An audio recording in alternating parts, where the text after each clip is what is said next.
Hi everyone and welcome to Creative Cakes by Sharon. If you're new to my channel, welcome and thanks for tuning in. If you're not already subscribed to my channel, make sure you click on the subscribe button so you can see all my creative cakes as I release them. A very common question I get asked from many of you guys is what cakes I use to create my character cakes as well as my 3D double-sided cakes, like the ones you can see on screen now.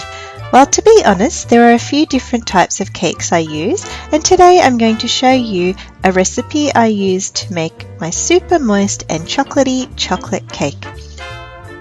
So the ingredients I'll be using today is 1.5 cups of milk, 1 cup of superfine or caster sugar, 150 grams of dark cooking chocolate, 250 grams of butter, 250 grams of sifted plain flour, 1 teaspoon of bicarb of soda, 1/3 a cup of cocoa powder and 2 eggs. The equipment we'll need is a 4-litre pan, an 8-inch round cake tin that I've lined with some greaseproof paper, a sieve, a whisk and a spatula. So let's get started. I've got my stove on a medium heat and the first ingredient I'm adding to the pan is the butter. Don't worry about having your butter at room temperature. Since it needs to be melted, you can use it straight from the fridge, which is one of the terrific things about this recipe. So I'm just going to gently melt all of this butter. And now I'm going to add the milk. All I want to do here is bring the milk to the same temperature as the butter.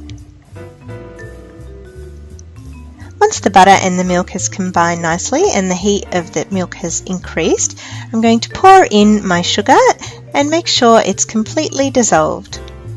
As you move the whisk around in the pan, you'll be able to feel if the granules of sugar have melted or not.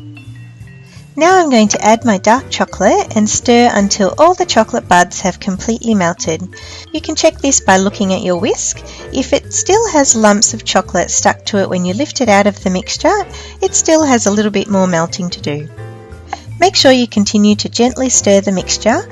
Even though it's on a gentle heat, you still don't want to leave it unattended and run the risk of burning the chocolate. Finally, I'm going to add my cocoa powder and whisk it through the mixture until all of the lumps have disappeared. At this point, you'll end up with a gorgeous dark brown looking liquid, which is truly delicious as it is on its own. Now I'm going to leave the mixture on the stovetop to cool to room temperature.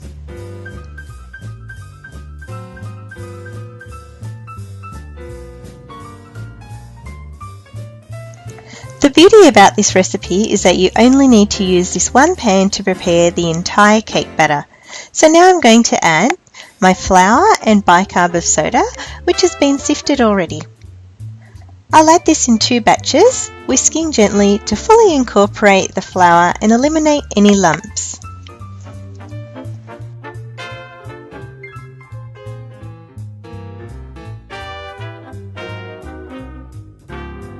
And finally, I'm going to add my 2 eggs, which I've lightly beaten separately in this bowl, and mix it all together. As you can see, even though the flour and eggs have thickened up the mixture slightly, it's still very runny, but don't worry, this is exactly how it's meant to be. All I need to do now is transfer this mixture into my prepared cake tin and pop it into my oven, which has been preheated to 160 degrees Celsius or 320 degrees Fahrenheit for approximately 90 minutes. The exact timing may vary depending on each individual oven, but 90 minutes is approximately the time the cake will need to cook. Before removing the cake from the oven, insert a wooden skewer into the centre, and if it comes out nice and clean without any cake residue on it, you'll know it's fully cooked. It's very important that you now leave this cake in the cake tin to completely cool. If you try to invert it now, it will fall apart. So now my cake is completely cooled and I'm just going to turn it out onto a wire rack and remove my greaseproof paper.